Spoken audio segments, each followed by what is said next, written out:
Welcome back, BVB Army, to another BVB Army Hearts to Hearts. My name is Ruth. And I'm Nicole. As you can tell, it's just us two for today. It kind of feels a bit weird, Nicole. We've been like on the roll with all these fans and guests, and now it's just us two for this episode. I know. Literally today, I was all like, "Yes, it's just us." That's okay though. We can do it. I'm okay with this though. It's kind of nice. Like, it's a Sunday right now. We're filming, and then it's just like it's fall. No, I love fall. It's cold. I'm in a sweater, you guys. I have that sweater, FYI. I do have the best sweater. It's amazing. I'm just gonna tell every fan now that I think these were limited edition because I get a lot of questions about it. I literally ordered this back in like 2015, you guys. So I know. I remember. Don't think they make anymore. No, I don't think so. Like, I found mine on Poshmark, and as soon as I saw it, I didn't care if I didn't have any money. Like, I need this. For something like this, for someone to just be like, I'll sell it. Like, yo, what? I'm just going to point out, there's like no age limit on Black Veil Brides. Truth. You know? Truth. I mean, it was great. I've seen so many fans from young to elderly. There was actually an elderly guy at the show that I went to. Yeah. We sat right next to him, and it was great because he's really into drumming. So, like, of course, I played the acoustic set, but the bands before, I mean, he was just like doing everything. I was like, oh, that is so cool. Honestly, just seeing at least on Twitter, not so much on Instagram, but mostly on Twitter, of right now the tour going on, like, fans are just happy to go to the concert. I love seeing the VIP photos. FYI, if you want to be featured on BVB's TikTok account, where we're looking for VIP photos, please send them my way. I am just like, how many days are we from the Phantom tomorrow? Honestly, like, I swear it's like 29. Well, let's see. 19 days until the Phantom tomorrow comes out. Oh my God. I can only imagine that week for just the BVB Army and Black Veil Brides. Like, I swear, I have a huge hunch they are going to drop something, like maybe that week or the week before the album release. I don't know what it is, but I have a huge hunch they will drop something. Oh, of course they will. They're going to drop a goodie with their goodie. It's going to be great. I'm excited. Yes. I keep checking like my emails for the Sumerian Records. Like, has it been shipped? Has it been shipped for my CD and stuff? Like, yes.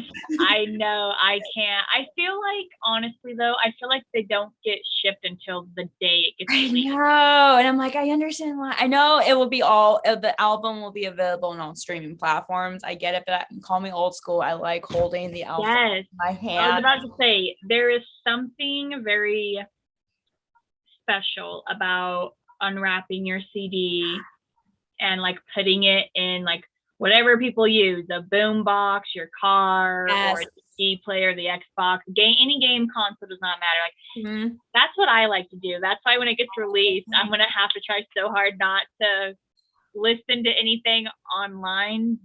You do exactly the same I do. Oh, I thought I was the only one doing that. Okay, so I'm not weird. No, you're not. Because I remember you're gonna end up sending us a digital link though, and I'm gonna be like, oh hell. It was Andy's Black Ghost of Ohio album that I was just waiting until that CD came to me to listen to it. But everyone was like raving about it online and everything, like listening to it on streaming platforms. Like, I understand why, I really do. But I'm just like, I want to have the CD in my hand, put it in my car and listen to it. That was the one time that I actually did not get to listen to it on a CD. I believe Dan actually had messaged me asking if I wanted to do the preview where I remember I saw that video. And you know how nervous I was? I was so embarrassed. I'm like, I don't even know how to react because I don't know. I feel like my reactions are always like to anything, not just like Black Veil Bride. Things like Christmas, like you're opening a gift and everyone's staring at you and they're putting so much pressure on you because they're really hoping you like it. And then you're just like, it's great. And you like it, but like you don't know what emotions to show. Right. That's how I am. Like my emotions, I like something because I just smile, and so. Okay, I think I've told you just a little bit with the first time we met and did that video for my channel. When you messaged me asking me to be a part of that project, those videos, and we met, I was fangirling, like I was starstruck by you because I'm like, I have been following your account. I've looked at your photos. I saw you do the Ghost of Ohio preview and stuff on that video. And I'm like, am I really meeting her? Am I really meeting her? Like, she's amazing. Like, I love her. I'm like, okay, just be cool, Rich. Just be cool. Just be cool. I was just as nervous as you were. I get nervous over everything and I don't know why. When I look back at that footage, like the uncut, unedited footage that I have of us too, and then obviously the edited version too, you just seem very relaxed and normal. And to me, and when I was talking to you, I didn't see any anxiety or anything. And then when you tell me that, I'm like, whoa. So it's not a bad thing. It's just like, it was just nice to like see you like so happy talking about BVB, and I just saw that in you, and I'm just like, this is cool. Like, I'm honestly super glad that I met you. And honestly, I didn't even know that you were doing, because I didn't know who you were. I didn't know that you had a YouTube channel. And it wasn't until Chris had messaged me like, hey, this would be a great opportunity for you and Ruth, to join and interact with her on one of her videos. And I was like, okay. And, I'll admit, I messaged you. I didn't think that you were going to want me even on. I thought you were going to be like, no, I have all my people. Like, thank you, though. Or I didn't know how it was going to go.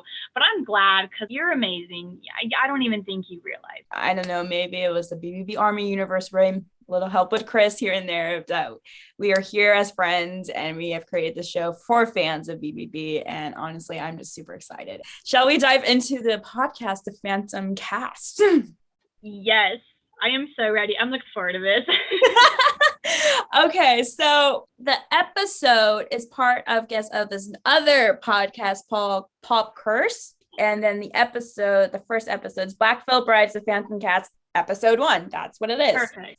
This episode was very fun to listen to because I had no idea what they were going to discuss. Like, obviously they were going to discuss about the Phantom tomorrow and everything, the timeline, the concept, the characters, but like I didn't know where they were going to start this with episode 1. Well, and to be fair, I didn't think any of the members were gonna. I didn't think any band members were gonna be talking. Yeah. I thought it was gonna be all Brian J. Downey. That's his name, right? Yeah, I thought it was gonna be just purely him. I thought it was gonna be like his thoughts. I mean, I figured perhaps he had talked with Black Veil Brides and everything, but just to know that the members were speaking, I was like, whoa. Right? That's cool. Like, it was unexpected. I actually enjoyed it because maybe this is just me, but like obviously Andy does a lot of interviews. We see Jake on Twitch stream. Cece does a couple here and there. Lonnie has his own YouTube channel, but I feel like it was really fun to actually hear Jinx stories from his experience, because I know Jinx is a father right now, so obviously his time is very busy with his son, which I get, but I feel like we don't hear a lot from Jinx a lot in interviews just because he's just there, and I'm like, but I want to get to know him more. And so to hear him speak through this podcast from his experience and everything, I'm like, I had no idea. I'm like, what? I think it's cool that they all speak and we get to go in depth with all of them. And I do, and especially like with Jinx and Cece, because I feel like those two, it's cool just to hear them talk. And before we started this episode, we were discussing about it and how like, because the first episode discussed their Black Veil Brides, kind of the bio intro, who they are, how they started. And then for those fans who saw the acoustic tour online, they were going through the timeline. And so they did a little bit of that in the beginning of the podcast and when they got to Veil. And that's when all the members started opening up about like Veil itself, making Veil and how disconnected they were. And then like literally Veil, what it means, farewell. And it was... And I'm so mad that let me ask you something. Did you think Veil was going to be their last album? Because there were rumors going around, but I didn't trust those rumors. I want to say yes and no. So Veil came after 4, and I will admit this right now, and I might get roasted in the comments. 4 is my least favorite album. I don't listen to Four a lot. I only listen to like maybe their hit singles like Fateless, Heart of Fire, Goodbye Agony, and that's literally it. I don't grab Four. I don't listen to Four because it's my least favorite. I guess again, like I mentioned this in one of my videos, because I was such in a high from Wretched and Divine. Then Four came and I felt like it was just like, this is Wretched and Divine. Four was just like, boom. And so when Veil came out, especially when it released their Wake Up video, I was like, yeah, this is like I was like so excited because it was like, I don't know what I'm looking for. You're like, those are the boys. Yeah. We know. Yeah. There they are. I do agree with you about Four. There was something about it where it's like they were disconnected. I feel like they were so disconnected in that album. I'm just like, yeah. I felt like something was so off. And I'm like, yeah, the songs were good. And throughout the listening of it, I'm like, something feels off. When Veil came out, I was excited because there was a Wake Up. I love their studded leather jackets they got for that music video. And I'm like, was rocking out. Like, this is what I was hoping for from Four and stuff. And then I got to Veil. This is where it ends. And I was listening to it and I'm like, wait, what? And then I went on Twitter and there were fans talking about it. And I was just like, this can't be right. Like, no. I was like, I was refusing to believe it. I was denying it so hard. And it wasn't confirmed until, everything that came up. And I'm like, yeah. So it shocked me too. I agree with you about, so it's not that Four is my least favorite album. As I've said before, I can't decide between the albums. I can admit maybe I don't listen to Four nearly as much as I listen to all the rest, although it's kind of one of those things. I feel like I listen to it enough though, but when I'm listening to it, not all the songs pump me up like all the other albums do. Right.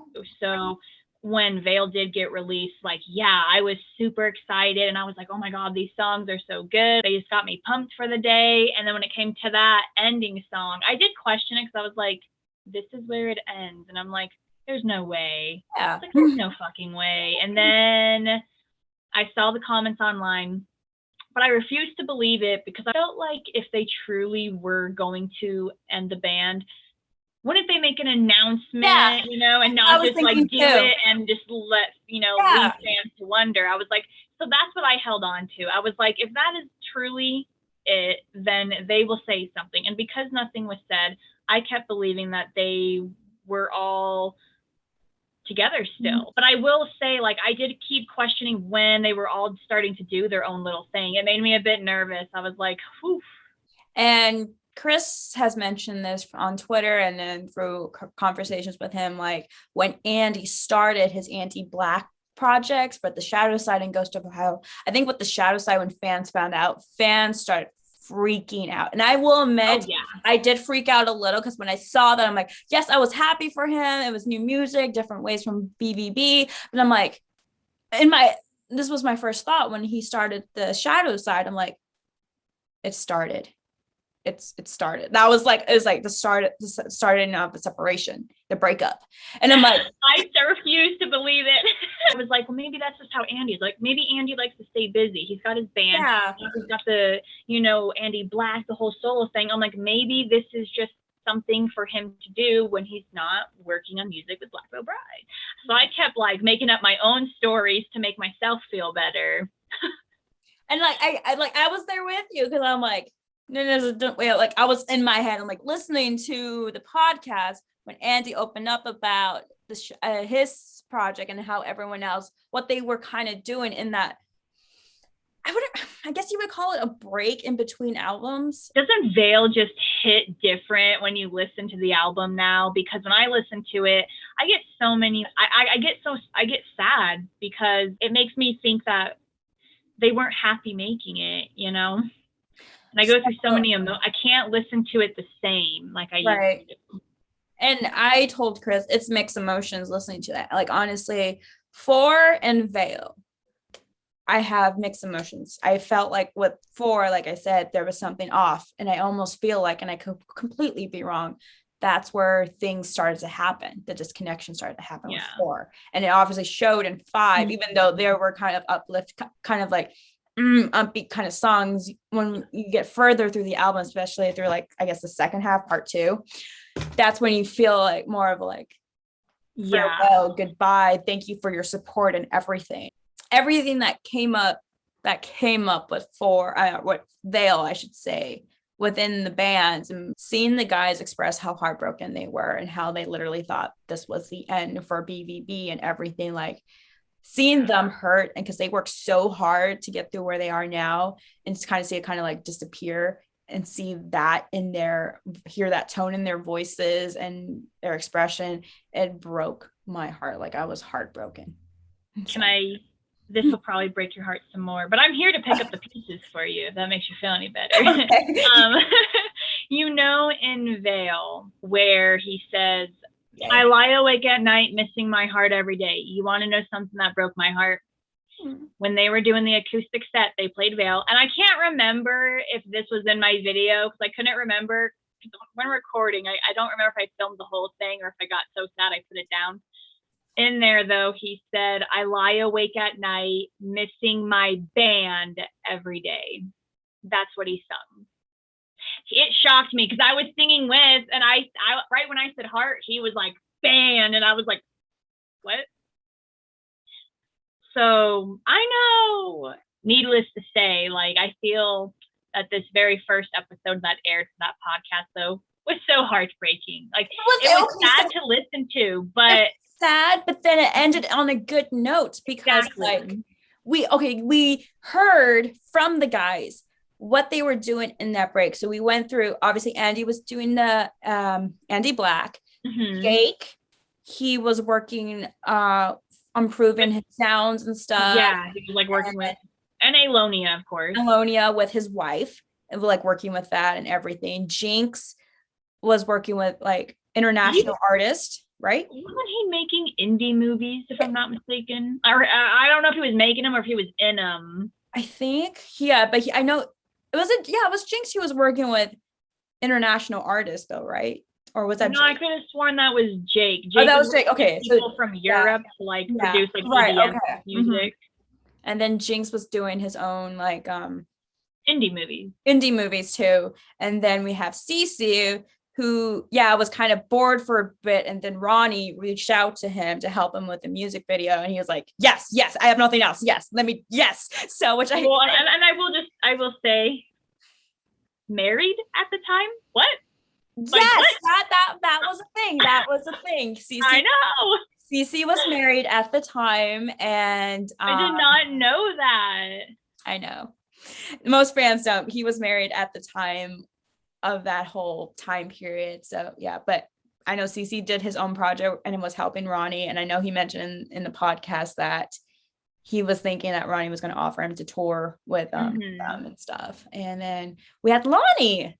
It was very interesting to listen to Lonnie's, what he was doing during that time period. Cause he everyone knows Lonnie was a fan of the band. He was been to their shows. He's got tattoos. He was a fan of this band. It was what made me laugh so hard. I'm like, of course, this is what happened between Andy and Lonnie. Lonnie said a friend of his mentioned Lonnie to Andy for Andy Black tour, and it was all through email, and then they didn't actually meet until sound check or something. Just like, of course, it was something of like, wasn't that friend of his had worked with Andy on the Shadow side, I believe, and so when he had recommended Lonnie for the Ohio, I thought that was just so cool. I was just like, that. I love that. That is so funny. And then obviously Lonnie said like they just got along with sports and like fantasy football, and they were just like buddies. It clicked. It was bond was there. It was meant to be. It was really meant to be. Fate just threw him right on in. Just listening to oh my god, this podcast was like a roller coaster. I swear, it's like talking about everything that happened and during the break, and now just hearing Andy say like, I want this with my band. I'm going pretty much saying I'm going to do whatever it takes to bring my baby that I give birth made and stuff to come back alive, because this is not the end. This is not farewell. So. And I love that too. I mean, there's so many emotions that you feel when listening to that podcast, and I think it's a great thing to point out right now. Any fan who has not listened to the Phantomcast, you really should. please listen to it, because any new fans, especially because there has been a lot with Veil making this album. And I will say, I think for all old-time fans who've been listening from them from the start, when we get to Veil, obviously it's a real mixed emotions because everything that happened. And we do, in a way, whoever fans are listening, or who, if you guys talk to other people who are fans, you kind of have to, I wouldn't say tiptoe, but you are aware of what happened, and you like, you gain more knowledge when listening to the to this podcast. You really do, and I feel it's beneficial for every fan, especially the ones that like to go in depth with Black Veil Brides. That is perfect. If everyone enjoys Behind the Veil, you'll enjoy the fan. I really loved how the podcast kind of ended, where Andy's like, I want the band back, and then he just group text everything to the other band members, and then Lonnie. I know. I love how it's like, they're like, okay, if they have like a group meeting, is this what we really want to do? And then I just love how they're like, all right, shit, bring it. I love it. Bring him in. How long exactly has he been playing guitar for? I don't know the exact timeline, but I know he's been playing really well with guitar. And then for Andy and the guys to like, hey, we want you to be a part of this band and be our new bass player. So he had to have been playing for a long time, because he did make mention that his literal job was to be the person that can, if a band needs a guitar, an acoustic, whatever, you must be playing for a long time then, because you have to learn songs like that. He is so talented in everything, like from his electric guitar, because I did see him and hear him play when I went to the Ghost of Ohio tour, and then hearing him now from the songs that have been released from the Phantom Tomorrow, from just bass, I'm just like, I can tell the difference from their other albums to now this new album, like how much growth has been there and passion is there now. So well, and speaking of the Ghost of Ohio tour, when I also went, it's kind of perfect because I don't know if you saw it. I mean, I'm sure you did. I don't know about any other fans, but the connection that Andy and Lonnie had on stage already, because I obviously at the time we didn't know who he was, and for Andy to, I don't know about you, but Andy kept like making so many jokes to Lonnie on stage, and I'm just sitting here like, I don't even know who this guy is. So they clicked. I think whoever's editing this, I will have, if it's me or you guys, when I went to the Ghost of Ohio tour in Seattle, that's obviously when I first met Lonnie. Oh my God, I still have it on my phone. I need to look for it. But Andy, you know how Andy kind of takes little breaks to talk to the audience and stuff. Yeah. So he had a little break. It's like, okay, I'll answer like 3-5 questions or whatever. Obviously, everyone has their hand up. And so he picked on this one guy, don't know his name. And this guy literally said, I want to guitar battle your guitar player. And it happened. Like Andy said, sure, Lonnie, do you want to? And Lonnie's like, okay. And so the guy came on stage. Lonnie gave him like an acoustic, simple guitar. And like the battle happened. Like this band or this guy, he did actually decent, like playing his guitar. And then obviously here's Lonnie with the electric guitar. And I'm just like, okay. You're like, okay. But it was like so amazing. I'm just like, oh my God, this is happening. So I love when things like that happen at shows, and that's what's so great. You just never know what's going to happen. Literally anything.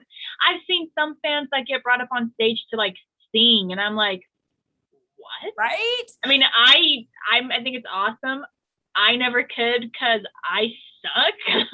I wouldn't want my voice in that microphone. Like, oh gosh, I think I have a good singing voice, and then I go to the concert and I sing it and I listen to the footage. I know, and that's why I was cringe all the way. Girl, when I was editing that video, I was like, you better not hear me. I was like, if so, I need to find a way to like turn that volume down, but amp up what I was trying to record. I don't think so. I couldn't really hear myself. I think there's probably parts, but fuck. But no. We'll just say it was my mom. I don't know what I'm talking about. No. Going back to the podcast, like I remember after they had their meeting and everything, it was like an LA somewhere restaurant, and then they started working on the Phantom tomorrow. And I remember, like, I don't remember who, maybe it was Jinx or C. I think it was Jinx, like saying like, "Oh, I don't have to get a job. Yes, let's start the band up again. Yes, yes, yes, yes, yes." I know. I mean, I can't even imagine like how scary that would be, knowing like, hey, the life that you were once living might not be no more. You might actually just have to go about your day, like every other person. Wow. But then just hearing them getting so excited, like Andy's like, "Hey, let's do this. We need to come together and do what we have to do to save our baby and stuff." And I'm so happy they did. And Lonnie's I'm there. glad it worked. It worked. And like, just, I honestly think, and Chris has been telling me over and over and over again, that this album is going to be amazing. Like, he's strongly thinking like it's going to beat all the other albums. I keep saying, Wretched and Divine's my favorite. He's thinking Phantom Horror is going to be your new favorite. It's going to beat Wretched and Divine. I'm like, ooh, that is a strong statement, sir. So I'm like super excited. And just from their songs that they have released, I'm almost like, I can only imagine how the other songs are going to sound like. So I know. I am so excited. It's been so long since and they have dropped an album, and I think it's just gonna bring back all of those like emotions. Oh my gosh. And I think this album is going to be so special, not only for like obviously the new fans, because the new fans are like super pumped, but also like the old time fans, because like we've been there from we stitched these bones and like everything, and just to hear this is like, I almost feel like this album is like combining the new fans with the old fans. Like, hey, this is for the new fans, but we're also bringing what the old fans haven't heard for a while, and like the atmosphere, the environment, the tunes and everything, like bringing it to right now. And I'm just like, yes. I'm excited. I'm like just really excited to hear the growth, That's my favorite part. Like them, releasing these hit singles is great, but let's hear some of those underrated songs, all right? I know, it's just like, so I mean, okay, so like for the video you came out with, the concert from your experience, like I know it was acoustic due to CC being tested positive for COVID, but like, okay guys, I'm just gonna point out, we filmed that episode with Cassidy before Nicole went to the concert. So like, I know that episode came after her video. So Nicole and I, we weren't aware what was going to happen. We weren't like breaking tears or anything, because we filmed that before Nicole went to her concert. And so when I saw her concert video, just tears all over, because like, I can only imagine how you were feeling that, hearing that live. I'm just like, Veil, Rebel Yell, Savior, all done for you. Oh, girl, I know. I was okay. I will point out, I was a little sad that Lost It All didn't make its way in there. I know. I had my high hopes. It was like acoustic, you say. It was like, wow. There was honestly like, okay, so it's weird because normally it's like you're pumped, and like you're energetic. You want to bounce off the walls, and that's how like Dead made me feel before Black Veil Brides came on. But then, Black Veil Brides came on, and it was weird because there was just something so calming and peaceful about the acoustic set. It was not like any other concert, obviously. It wasn't a rock and roll set, but that didn't matter because, I know some fans are upset about it. I personally do not care to hear why I don't care. No. I will just point out, I think the acoustic set was a very special experience to have gained. I just feel so wholesome being able to see, and I wish it's one of those things, I don't want them to not play a rock and roll set for you, but I wish that you could seen the acoustic set. I wish they were doing the same for you, because the feeling that you get is beyond it's a whole different feeling. I know, and that's really interesting, because when this episode's uploaded, it's going to be the 13th on October. And so, hi guys, real quick. the Seattle show is on the 14th, and I will be at the Seattle show in Seattle at the Paramount Theater on the 14th. So I'm going to be there, guys, if you are watching this. And I'm just going to say there is a very high chance I might be filming stuff for their TikTok account. So if you see me, hi, I'll probably be wearing a mask, but I'll be wearing a red blazer. So that might give you a hint. But like, because you went to the acoustic and I'm going and you're going to go full out rock and roll and electric and everything. So it's going to be two different experiences. And I'm just like, so I know. But I mean, don't get me wrong. I would have loved nothing more than to see a rock and roll set by them, especially with, their newer stuff. Right. That would have been great. But there's no other feeling that you get when you are at an acoustic set. Oh, I'm sure. I mean, just hearing those songs, like I was freaking crying just watching that video, and I'm just like, I can only imagine what her feelings in person. So yeah, I mean, it was nice though, because my mom and we sat down, and I felt like we had the perfect seats though, because it was like the perfect way to film, because you got the whole thing. Yeah. And I will say, it looked farther. It looked like we were far. We weren't. We were actually really close. We could see them perfectly, but my camera just sucked. So no, I get it. Yeah, camera. I get it. But it looks so. I think the spot you guys were at was perfect. And it was especially for the sound. Yeah, just sound quality, really. And I'm just like, this. It was so beautiful, Nicole. And guys, if you haven't seen that episode, please watch it. It's just beautiful. Like, I know it's not in person, but I definitely cry every time that I hear it. I really hope for the fans where they did have to postpone for those 2 days, or hopefully they're working with the venues or whoever they need to get it into another rescheduled date, that way those fans can see the show. Mm-hmm. I'm hoping if they just like add it on, like, I know it's a venue thing, they have to work with the venue. Yeah. So I'm just hoping for those fans who I forgot the dates already, but I know, I feel terrible, and I'm just gonna like go ahead and point out now, like for them to start back up on my day is what makes me feel terrible about it, because I'm like, I feel like I should have been in that ship with you guys. They probably shouldn't have done Denver, but they did, and I feel terrible for the two shows that weren't able to happen. But those fans need to know that they will reschedule. Yes, they will be there again for you. They are working on it, guys. They are. I promise. I have a hunch they are working on rescheduling. It's just all the venues, because the venues have other things and they have to reschedule at the venues or find a new venue. I don't know. So hopefully, I'm really hoping they'll add the new dates for you and that you get your opportunity and amazing concert experience over them. I am like super nervous and excited. This will be my 5th time seeing them live, and this will be my 2nd VIP. So nice. Oh my gosh, girl. So so this week's fan shout out goes to Pat Munster Draven. I don't know if anyone knows him on Twitter, but honestly, if you don't, you should. He's